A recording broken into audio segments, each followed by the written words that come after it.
موت کا پیغام ہر غلامی کے لیے،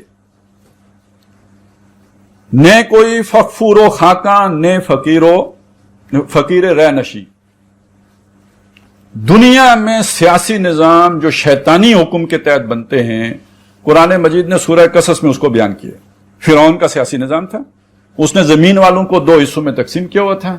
ایک وہ تھے کہ جو آقا تھے مستکبرین آل فرعون، اور دوسرے وہ تھے جن کو انہوں نے دبا کے رکھا ہوا تھا، غلام مستضعفین، دبے ہوئے لوگ، کمزور کر دیے گئے ہوئے لوگ۔ آئین پیغمبر اس بات کو ختم کر دیتا ہے، کونوا عباد اللہ اخوانا، تم سب کے سب بھائی ہو جاؤ آپس میں اور برابر، سب آدم کی اولاد۔ یہ اونچ نیچ کے تصورات ختم۔ یہ اونچ نیچ اصل میں بنیادی طور پہ تو سماجی مسئلہ ہے نا، یہ سید زادہ ہے تو یہ وہ ہے مسلی ہے، اور یہ برمن ہے اور یہ شدر ہے، لیکن یہ کہ اسی کی بنیاد پر پھر سیاسی نظام بنتا ہے۔ شدر کے لیے تو حکومت میں کوئی اختیار ہی نہیں ہو، وہ تو حکمران ہو ہی نہیں سکتا، پھر برمن بنے گا نا حکمران۔ تو یہ ہر نوع کی غلامی، یہ ہے وہ غلامی جو آ جاتی ہے۔ اچھا، اس میں وہ آپ ذرا یاد کریں نا حضرت عمر رضی اللہ تعالیٰ عنہ کا واقعہ، یعنی محمد رسول اللہ نے جن لوگوں کو تیار کیا صلی اللہ علیہ وسلم، تو وہ اس معاملے میں کتنے حساس تھے کہ یہ واقعہ آتا ہے کہ حضرت عمر رضی اللہ تعالیٰ عنہ تک یہ خبر پہنچی کہ عراق میں جو ان کے گورنر ہیں، ان کے متعین کردہ گورنر، انہوں نے اپنے جو رہائش گاہ ہیں اس کے باہر ایک باڑ لگائی ہے۔ ظاہر ہے وہ یہ والی پکی دیوار کی باڑ نہیں تھی، وہ کوئی کانٹوں کی باڑ شاڑ ہوگی جو انہوں نے لگا لی تاکہ لوگ اندر ہجوم نہ کریں، اجازت لے کے آئیں، یا جو بھی انہوں نے اس کا اہتمام کیا، باڑ لگا لی۔ یہ خبر جب حضرت عمر رضی اللہ عنہ تک پہنچی تو انہوں نے اسی وقت قاصد دوڑایا، اسے خط دیا، ساتھ اسے کہا کہ یہ پہلے جاتے ہی اس باڑ کو آگ لگانا اور بعد میں میرا یہ پیغام گورنر تک پہنچانا۔ تو باڑ کو آگ لگانے کے بعد جب وہ پیغام دیا تو پتہ کیا تھا؟ لوگوں کو ان کی ماؤں نے آزاد جنا، تم نے انہیں غلام سمجھنا کب سے شروع کر دیا؟ یعنی یہ ایک پبلک آفس ہے جو آپ نے ہولڈ کیا ہوا ہے۔ لوگوں پر یہ قدغن لگانا کہ تم یہاں میری مرضی سے آؤ گے اور میرے یعنی ایکسس اگر مجھے کرو گے تو وہ اجازت لے کے کرو گے، تو یہ تو غلاموں کے ساتھ تو اس طرح کا برتاؤ کیا جا سکتا ہے، آزاد شہریوں کے ساتھ تو تم یہ برتاؤ نہیں کر سکتے۔ تو لوگوں کو ان کی ماؤں نے آزاد جنا تھا، تم نے انہیں غلام کب سے سمجھنا شروع کر دیا۔ اب خوئے غلامی میں ہم کتنے وہ طاق ہو گئے کہ یہ بات شاید ہمیں سمجھ ہی نہیں آئے کہ یار یہ کیا لیول ہوتا ہے، یہ ہمارے اب تصورات سے ہی جو ہے باہر ہو گئی ہے، سمجھنا ہی مشکل ہو گیا ہے، اور وہ روٹ لگ جاتا ہے، قوم رکشوں میں تیار ہو رہی ہوتی ہے،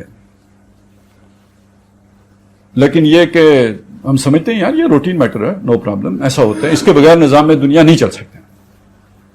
تو خوئے غلامی اور کس چیز کو کہتے ہیں؟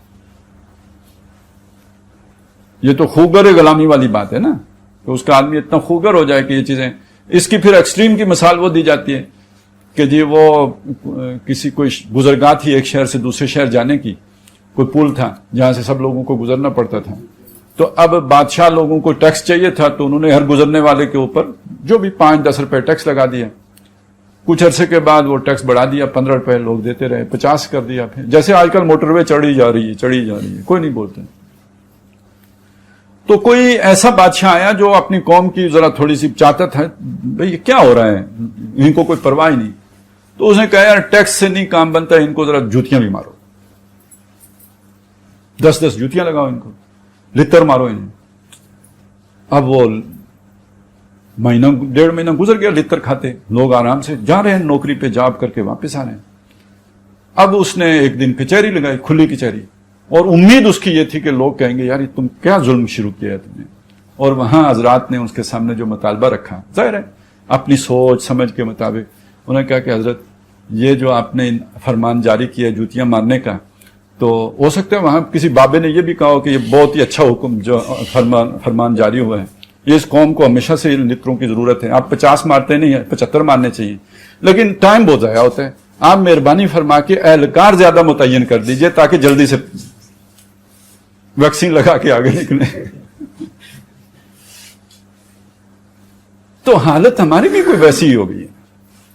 لیکن جو محمد رسول اللہ صلی اللہ علیہ وسلم نے دین دیا ہے وہ، اب دیکھیے ذرا ایک مثال آپ کے سامنے لائیں.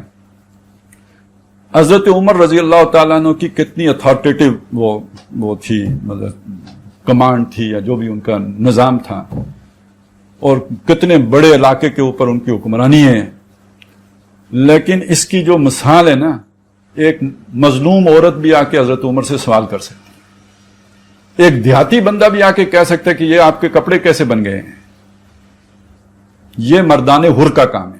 سوال اٹھانا ایک حریت پسند آدمی کا کام ہے، اور وہ نظام تشکیل دینا جس میں اس کی حریت سلامت رہے، یہ آئین پیغمبر کا کام ہے.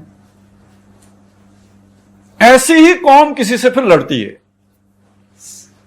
آپ نے اپنی قوم کو خود ہی ان کی حریت ختم کر دی ہو، اس پہ کل ہندو چڑھ جائے گا. وہ آج بھی سلوٹ مارتے ہیں، انہوں نے کل بھی اسی دانے ہاتھ سے سلوٹ مارنے ہیں. صرف آگے بت دوسرا کھڑا ہوگا. آج آپ کا بت ہے، کل کسی اور کا بت ہوگا. تو جب آپ نے انہیں سلوٹ مارنا سکھایا ہی نہیں ہوگا تو کہیں گے بھائی تو کون. آج بھی کوئی صاحب بتا رہے تھے کہ یہ جب آج سے کوئی 8-10 سال پہلے کسی افغانی سے کوئی CNN کا نمائندہ انٹرویو لے رہا تھا کہ یار تمہیں 10 سال ہو گئے امریکہ سے لڑتے ہوئے، جیت تو تم سکتے نہیں کبھی بھی، تو یہ تم کب تک لگے رہو گے. اس نے کہا ہم جیتنے کے لیے تو نہیں لڑتا ہے، یہ ہم نہیں گوارا کر سکتا کہ ہمارے ملک میں آ کر کوئی اور بیٹھ جائے. اب جیتے وہ یا جیتے ہم، یہ ہم برداشت نہیں کرے گا کہ وہ ادھر بیٹھے. بس مسئلہ یہ ہے کہ ہم تو لڑے گا.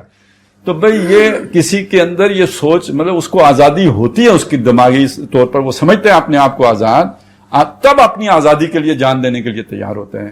جس کو آپ نے غلامی سکھا دی ہو وہ کیوں ریزسٹ کرے گا.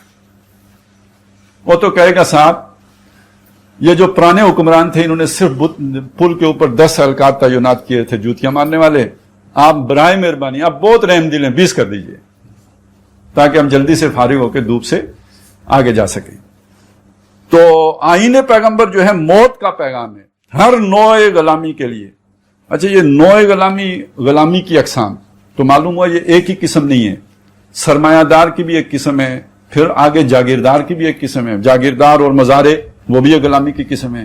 یہ پیر صاحب اور مرید یہ بھی ایک غلامی کی قسم ہے.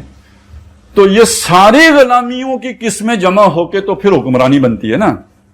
اور یہ سب آپس میں لنکڈ ہوتی ہیں، آپس میں جڑی ہوئی ہوتی ہے. اس معاملے میں سب ایک دوسرے کے ساتھ معاون اور مددگار ہوتے ہیں. تو ہر قسم کی غلامی کے لیے یہ موت کا پیغام ہے. یہ پیران کلیسا کو کلیسا سے اٹھا دیتا ہے. یہ خالق و مخلوق میں حائل ہر قسم کا پردہ ہٹا دیتا ہے.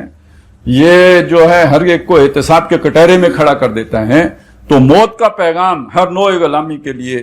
نہ کوئی فغفور و خاکاں وہ یعنی بخشنے والا اور بادشاہی کرنے والا، ایسا بھی تصور نہیں.